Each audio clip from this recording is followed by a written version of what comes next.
Hey everyone, this is Turd Flinging Monkey, and today we're going to talk about Nietzsche, Star Wars, and MGTOW. And yes, all three of these things are related. So let's just jump into it. Let's jump into it. So something I notice about Nietzsche, whenever people are discussing him or making videos about him, a lot of people just dismiss him as promoting nihilism.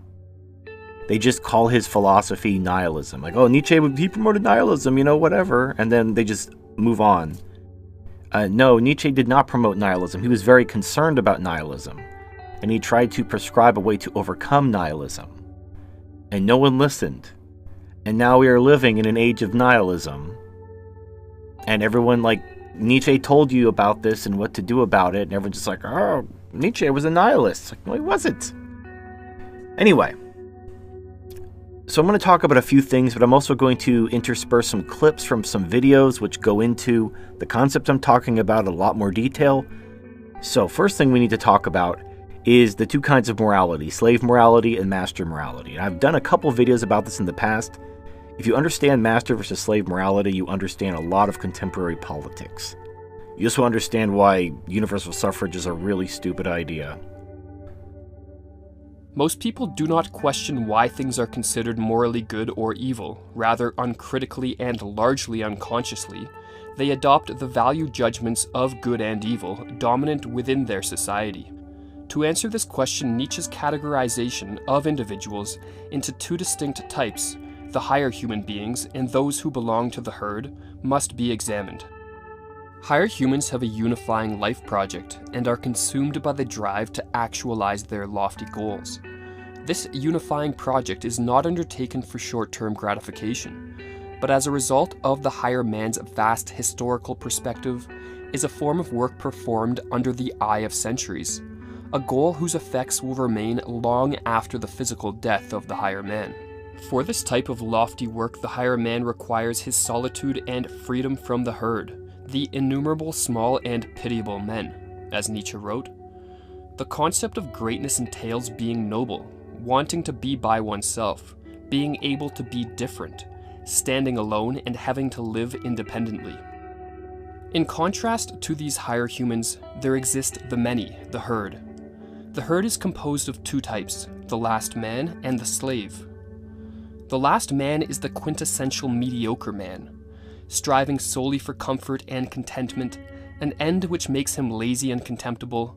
The last man is wholly devoid of any creative urge within, and blind to higher values which render creativity possible. The slave, in contrast, is a weak and sickly human being, who suffers from himself and is filled with what Nietzsche called ressentiment, a festering hatred of life generated by feelings of impotence in the face of an external reality he feels to be overpowering and threatening. The slave attempts to bring down to a more mediocre level all those higher than him through the construction of a slave or herd morality. A herd morality inverts the natural values of life. The individual who is strong and independent, who attains feelings of power spontaneously through their creative endeavors and great health, is deemed by herd morality to be evil. On the other hand, all those who belong to the herd, the mediocre last men and the weak and impotent slaves, the vengeful disguised as judges, are deemed to be good. So this is where the Star Wars thing comes in. I've decided to use Star Wars for two reasons. One is it's a very easy good versus evil thing, and it shows how the culture basically legitimizes slave morality as true morality and master morality as simply evil, as opposed to a different kind of morality, which is neither good nor evil. Now, are the Sith evil? Sure, in the context of the movie, because they're written that way. But if you go out into the expanded universe, like before Disney bought it and fucked it all to hell, the Sith were not objectively evil, they simply had a different moral system. This becomes very clear when you start to look at the history between the Jedi and the Sith, and the fact that the Jedi are the ones who struck first. And the Jedi do some really evil stuff themselves in the name of balance and equality and all that good stuff. Anyway, the point is, from a certain point of view, the Sith are the good guys and the Jedi are the bad guys. I'm not going to get into that. There's been videos about that sort of thing if you're more interested in the Star Wars thing. But I want to use the symbolism of the Jedi and the Sith to emphasize the difference between slave morality and master morality. Now, in Star Wars, George Lucas based the Jedi Order on Buddhism. He didn't really go into what philosophy drove the Sith. They were just evil bad guys. However, in the expanded universe, they actually did use master morality versus slave morality in the expanded universe. So this is why it's applicable, and it's stuck. Despite Disney buying the rights, Sith philosophy has remained more or less grounded in master morality, and the Jedi, their passive, succor the weak and all that stuff, that is slave morality. In fact, most religions teach slave morality. I actually can't think of a religion that doesn't teach slave morality. Anyway, I'm getting sidetracked. It's just interesting how a lot of what we talk about in contemporary politics are actually competing schools of slave morality. We've basically all agreed as a society that master morality is evil. So now we have different competing schools of slave morality, whether it's communism, Islam, Christianity. They're all teaching slave morality. It's just which one will win, which one will dominate the others and be the true slave morality. Another concept that Nietzsche talked about that is related to Star Wars is the concept of the Übermensch, or the Superman, and the last man. The last man is the individual who specializes not in creation, but in consumption. In the midst of satiating base pleasures, he claims to have discovered happiness by virtue of the fact that he lives in the most technologically advanced and materially luxurious era in human history. But this self-infatuation of the last man conceals an underlying resentment and desire for revenge. On some level, the last man knows that despite his pleasures and comforts, he is empty and miserable. With no aspiration and no meaningful goals to pursue, he has nothing he can use to justify the pain and struggle needed to overcome himself and transform himself into something better. He is stagnant in his nest of comfort and miserable because of it. This misery does not render him inactive. On the contrary, it compels him to seek victims in the world. He cannot bear to see those who are flourishing and embodying higher values, and so he innocuously supports the complete de-individualization of every person in the name of equality. The last man's utopia is one in which total equality is maintained not from without by an oppressive ruling class, but from within, through the evil eye of envy and ridicule. No herdsman and one herd. Everyone wants the same thing. Everyone is the same. Whoever thinks otherwise goes voluntarily into the madhouse. And this is perfectly encapsulated in Star Wars Knights of the Old Republic 2, The Sith Lords. So here we have two examples. We have Darth Nihilus on the left, and we have Kreia on the right. Now, Darth Nihilus, obviously his name is based on nihilism, which is obviously, perfect. But the last man, according to Nietzsche, was the embodiment of nihilism. When a society loses its morality because it, kills God, which has happened in the West, by the way, it embraces nihilism. This is what's so ironic about people dismissing Nietzsche as a nihilist, because he was actually warning what would happen and what has happened. And he was right, but everyone's just like, oh yeah, he was a nihilist. Don't listen to him. You should read. You should read some Marx. Yeah, he's got some good ideas in that Das Kapital. And Darth Nihilus imperfectly encapsulates it. If you're unfamiliar with the game, Darth Nihilus was a Sith Lord who basically hungered for life energy, and he would just kill everyone. And his ultimate goal wasn't to dominate the galaxy, it was to kill everything. Just destroy all life. Consume it all. He had no greater purpose. He just wanted to consume. That is the last man. He, if he can truly be called a man any longer, is one of the dark lords that pursues you. He is one who has learned the greatest of the Sith teachings, and it enslaved him. He is a breach in the Force, capable of consuming the lives of those around him. One cannot have power of that magnitude and still think and perceive the universe as we do, as most of us do.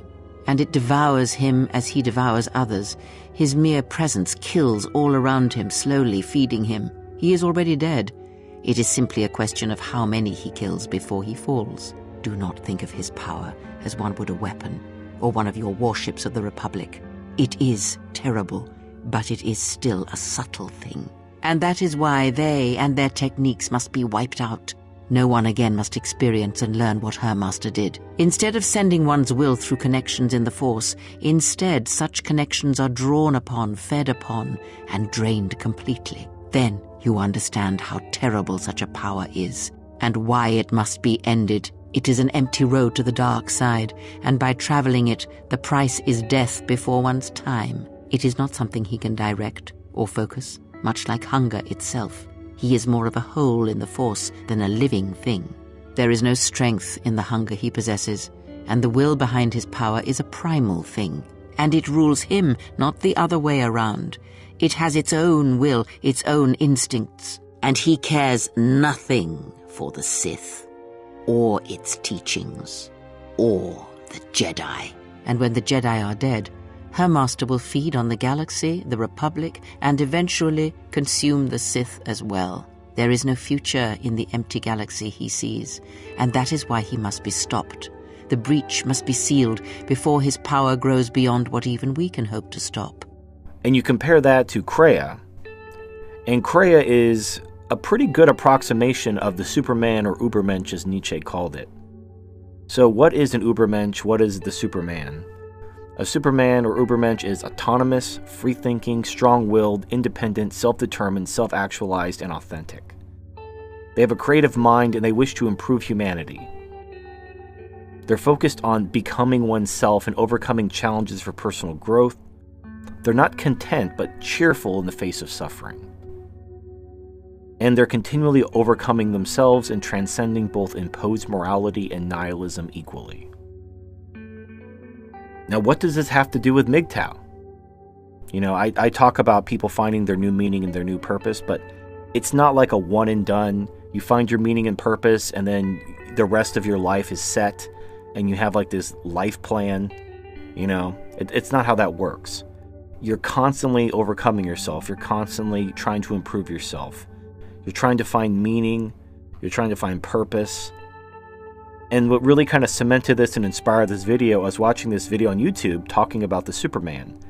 And there was a part at like the 2-minute mark where the guy talks about what a Superman would do or what the qualities of a Superman are. And just listen to it and think about MGTOW and see if a lot of this sounds strangely familiar. He concluded that supermen are going to have some wonderful and sometimes unexpected characteristics. They will make their own values. They'll be very independently minded. They won't ask, what do other people admire, and follow along. They'll carve their own path. Supermen accept that they might need to hurt people in the name of great things. They can be selfish in strategic ways. Greatness for them will be about the reform of humanity towards pagan values, the values of Goethe. Supermen will never be resentful of the success of others. They'll accept suffering as a necessary component of good things. They'll understand that they're hard to understand, and that therefore they may often be lonely. They'll be gentle towards the weak, out of consciousness of their own great strength. They'll be a little bit wicked around sex, by conventional standards. They'll not be humble, but rather delight in their own abilities. They'll be interested in the practical application of culture to raise the mentality of society. So I'm not saying that MGTOW philosophy is the Superman or anything like that. No. MGTOW is just an apolitical philosophy of living for yourself, self-improvement, self-actualization, avoiding the unnecessary entanglements of marriage and gynocentrism, and that's about it. But there's a so now what question after that. Once you kind of digest the red pill and once you walk away, once you go your own way, the question is now what? So my advice to anyone asking now what is to look at Nietzsche, look at Kreia in Knights of the Old Republic 2, transcend the imposed morality of others and overcome nihilism by overcoming yourself. And you will find happiness and meaning. In fact, even when bad times happen, you'll be cheerful. So I'm going to leave you with this clip from the philosophy of Kreia. I'll link all my videos in the description, by the way. But I thought this one part was particularly applicable. When speaking to Hanhar, he explains to you the customs of the Wookiees regarding life debts. In a way, life debts are a form of slavery, but of the mind, that bind a person into servitude. In his madness, Hanhar killed his tribe to save them from becoming slave to others. It's the reason why he wears shackles around his wrists. If you ask him why he doesn't simply abandon his codes, He answers that he cannot. He would no longer be a part of his tribe. He would have to create his own codes, his own values, based on nothing, and that is something he cannot do. As the exile remarks, to face such oblivion, to stand firm in your own conviction and belief, free of ready-made codes, that is the lesson of strength. If you become a slave to codes or an ideology, then your entire being is dictated by categorical imperatives, abstract notions of your mind. It means to live by pure ideology, to the point where you no longer have selfish values or desires, as though you're no longer alive. Upon returning to Kreia, you tell her your discovery. Hanhar is strong, yet he is powerless. Raw strength is nothing compared to the will of the mind. Ah, you are a perceptive one indeed. In this instance you are correct. All that strength, that anger, yet it is held in check, restrained by his beliefs, his doubt. Everyone is made up of events in their past, and it forms walls around one's spirit, or breaks such walls down. The mind makes some powerless, and gives strength to others. He walks, but he is dead. It is because he is not ready to give up his ties yet. It is much like Jedi who will not give up their code. It is to surrender yourself, to make yourself a slave to a teaching or belief that makes it so that belief will always rule you. The lesson is about volition, the power to use your will, which is equally as important as obtaining power. Never live for the sake of another or an ideology. Live for yourself. And if you do believe in an ideology, then find its opposite, so that you may reinforce it by correcting its flaws. Become what strengthens an ideology, not a slave to it by following it dogmatically. To believe in an ideal is to be willing to betray it. It is something no Sith or Jedi has ever truly learned. That is the lesson of strength. After Kreia explains this lesson, she introduces a final test to the player directly to see if they've understood her philosophy. Yet that is not the only lesson that the beast can teach us. Not only does one's will control one's strength, but one's will can control and draw upon the strength of others. Surely you have felt the beast's presence on board this ship, stalking, restless. It is a more primal connection you feel, and the hunger you feel does not stem from Hanhar. It is something you may draw upon, his very life if need be. He does not realize how deeply his life debt runs, but he will. When you suffer, call upon that hunger, and the beast shall be that upon which your will may draw strength. Reach out, feel his presence within the ship, clawing at you, pacing.